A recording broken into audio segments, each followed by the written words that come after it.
कहानी भयानक आवाज। एक बार की बात है, एक गांव में एक पुरानी हवेली थी जो लोगों के बीच खौफ का कारण बनी हुई थी।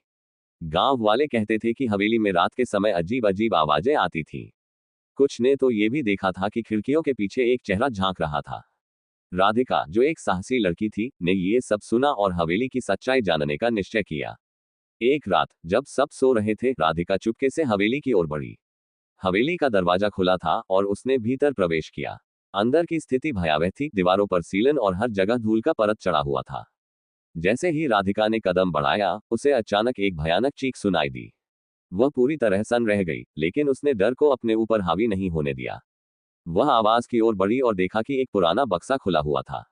राधिका ने बक्से के पास जाकर देखा, उसमें एक पुराना फोटोग्राफ था।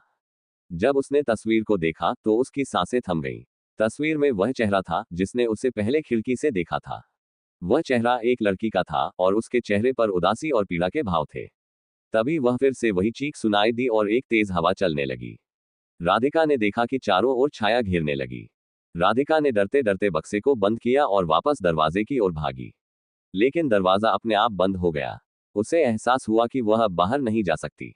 तभी वह लड़की का चेहरा उसके सामने प्रकट हुआ, जो कांपते हुए बोली, मुझे बचाओ, मैं यहाँ फांसी हुई हूँ। राधिका ने हिम्मत जुटाई और पूछा, तुम्हारे साथ क्या हुआ? लड़की ने बताया कि उसे उसकी सौतेली मां ने मारकर इस हवेली में बंद कर दिया था। वह लोगों से बदला लेना चाहती थी, लेकिन पहले उसे आजाद करना होगा। राधिका ने हिम्मत करके उस लड़की की मदद करने का निश्चय किया। उसने एक पुरानी किताब खोजी, जिसमें उस साए को बंधन से मुक्त करने का जिक्र था।